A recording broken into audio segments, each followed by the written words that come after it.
name is Susan David, a co-founder of the Institute of Coaching and author of Emotional Agility. Today I'm here with the wonderful, beautiful Susan Cain.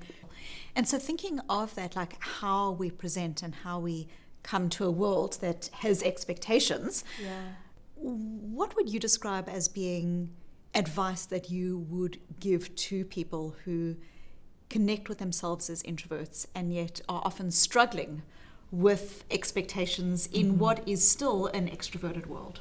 Yeah, I mean, one thing that's really helpful, I draw a lot on the work of the Professor Brian Little, who talks about the need in life to figure out what are your core personal projects? Like, what are the things that really matter to you? Maybe in work, it's that you really want to be at a new level of leadership, let's say 3 years from now. Or maybe in your personal life, it might be you want to be a really great spouse. Okay, so in those areas, what are the things, where are the places where you need to step outside your comfort zone, because it's going to further this core personal project. And then you go outside your comfort zone, but then once you're done with that, you get to come back and be who you are. And all of that, I think, is very different from the way most people, and in particular introverts, live, where they're outside their comfort zone all the time, not just in the service of a core personal project, but like all day long, 24/7.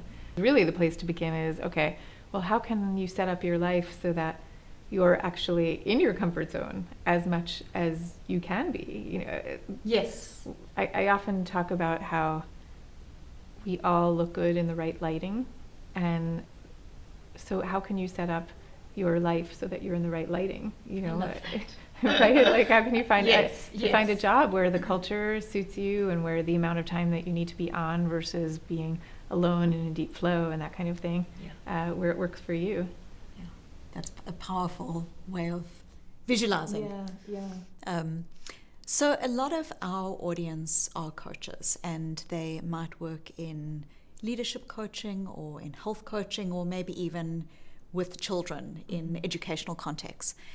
And I'm wondering, when you think about introversion and extroversion and the setup of the environments around us, if you were thinking, for instance, starting with schools, what is one, if you had a wish, one wish that you would have for schools so that they can become more inclusive to the full spectrum of personality? Right. I mean, well, the first wish is amorphous, but it's probably the biggest one, and it really is just to raise awareness of what temperament is and what is happening with a child when one child is, you know, very chatty and outgoing and raising their hands all the time, and one child is more quiet and reflective and likes to engage in the classroom in a more solitary or reflective way. So the first is just pure awareness. But in terms of specific change, in terms of specific changes to make. How long is the list? Yeah, exactly.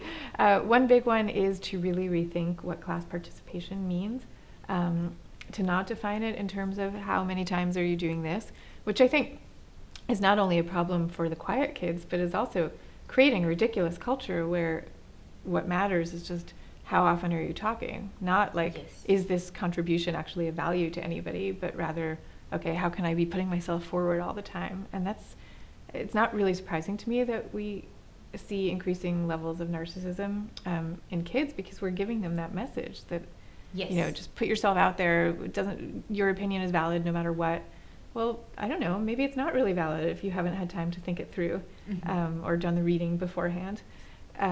So anyway, to think in terms of classroom engagement rather than classroom participation, which recognizes that there's many different ways of engaging with material and with engaging with your classmates. You know, so for one kid, it might be being a very visible leader, vocal leader in a class.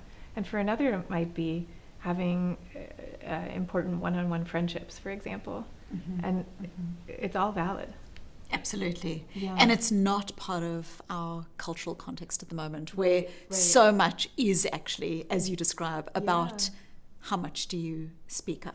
Yes, and put versus yourself forward. so powerful.